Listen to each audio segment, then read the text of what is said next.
My Maine-eDNA colleagues and I are pleased to have this opportunity to talk to you today about environmental DNA and the role that the Maine-eDNA EPSCoR program is having in bringing this transformative technology to increasing numbers of applications here in Maine. The session organizers asked me if I could start off by providing a bit of a definition of environmental eDNA or environmental DNA for people who might not be familiar, often referred to as eDNA for short. This simply represents genetic material that's obtained directly from environmental samples without any obvious signs of the biological source material. This genetic material in the environment comes from a number of sources, including cellular decomposition from various cells that organisms slough throughout their lives. It can be whole shed cells like gametes, or it could be whole microorganisms.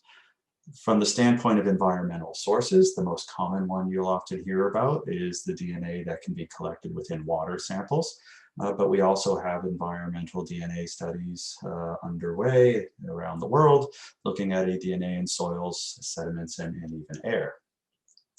And the classic uses of environmental DNA include targeted species detection, using approaches like quantitative PCR to have high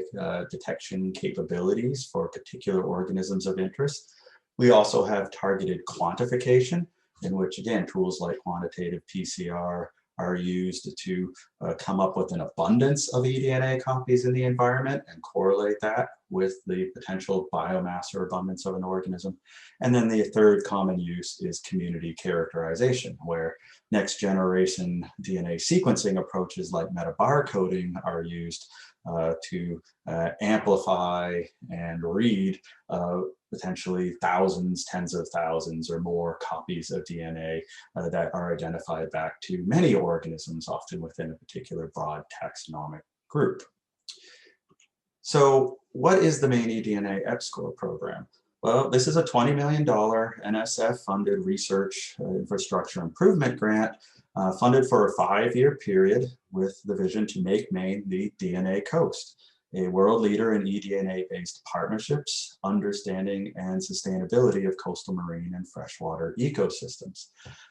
Consistent with EPSCoR type infrastructure programs, this effort includes a lot of work around workforce training, education, and broader impacts. But what I'm primarily going to talk about today are some of the research efforts in the project, with the goal, again, of talking about how eDNA as a tool can help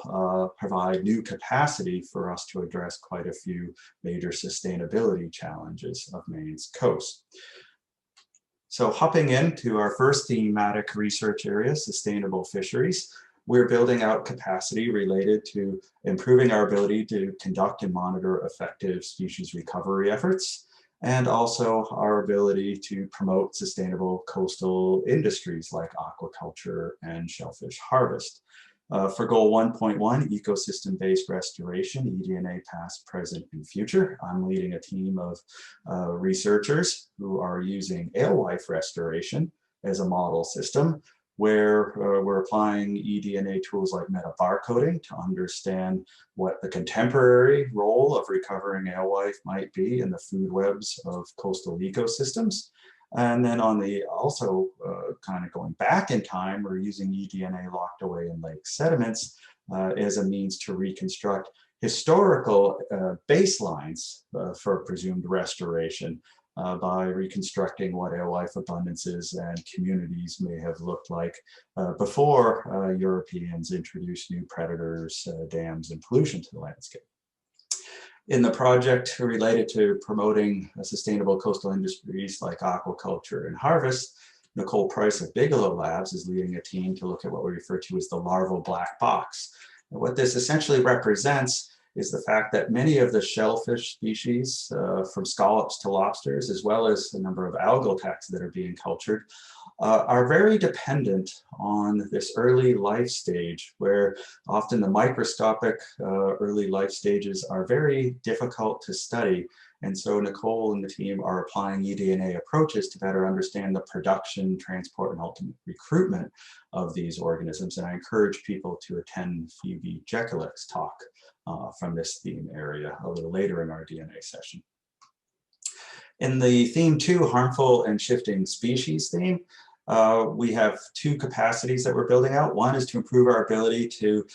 detect and mitigate the effects of harmful species, and the other is to improve our ability to monitor and respond to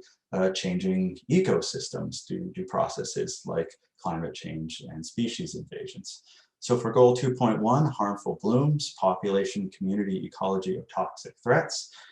Pete Countway of Bigelow Labs is leading a team that's not only applying environmental DNA to better detect where some of these harmful algal species like Pseudonychia in the marine environment or a number of nuisance algal blooms in the freshwater are emerging, but also to apply metabarcoding type approaches to understand the community context that may be promoting or suppressing these blooms. And he's bringing in citizen scientists across Maine to expand this early warning and detection scheme. For our project Species on the Move, Patterns and Determinants of Range Shifts, Doug Rasher of Bigelow's Labs is leading a team looking at the coastal kelp forest ecosystems of Maine. These ecosystems are being dramatically affected and altered by climate change, but also by a range of taxa that are moving into and out of Maine systems.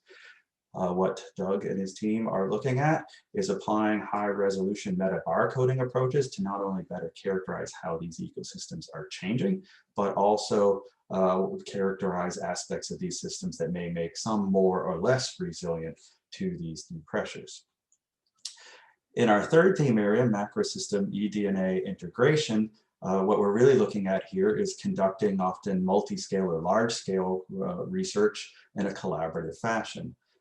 So for goal 3.1, big data integration, dynamics and stability of Maine's coastal macro system, Kate Beard-Tisdale is leading a project that includes the essentially monthly sampling of a whole suite of index sites along the coast of Maine, from lakes to the ocean, in order to obtain a very large spatial and temporal data set, and combining that data through the unique capacity of how we are able to combine DNA data sets, much like the Human Genome Project,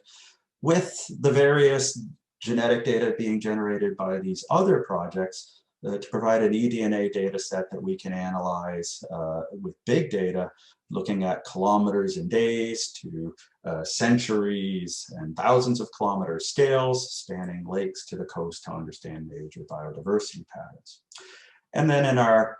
other component project here, David Emerson of Bigelow Labs is working with Jeremy Rich of Darling Marine Center, looking at microbial communities as biosensors of change. And for this work, they're particularly focusing on disturbance events and the roles such as flooding and so on that introduce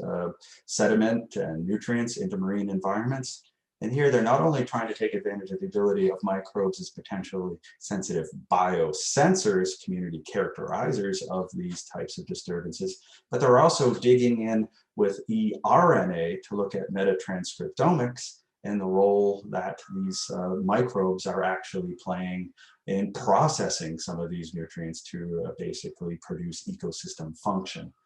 in these coastal systems. And then finally, though not directly eDNA work itself, I just wanted to point out too that we have a third project in this theme area to facilitate our large-scale research, and that's communication research to help us scale from smaller team projects to the large-scale coast-wide team science that we ultimately hope to come from eDNA. And so I just wanted to point people in the direction of Bridie McGreevy's talk later in this session, where she'll talk about some aspects of science of team science and information and project co-production with some of our stakeholders. And with that, I just want to thank you for listening to my presentation today. If you're interested in more aspects of the research, outreach, and education missions of Maine-eDNA, please check out our website. And of course, I want to acknowledge all the talented investigators who I couldn't talk about today who are part of this major team. With that, thank you for your time, and I look forward to the other talks in today's session.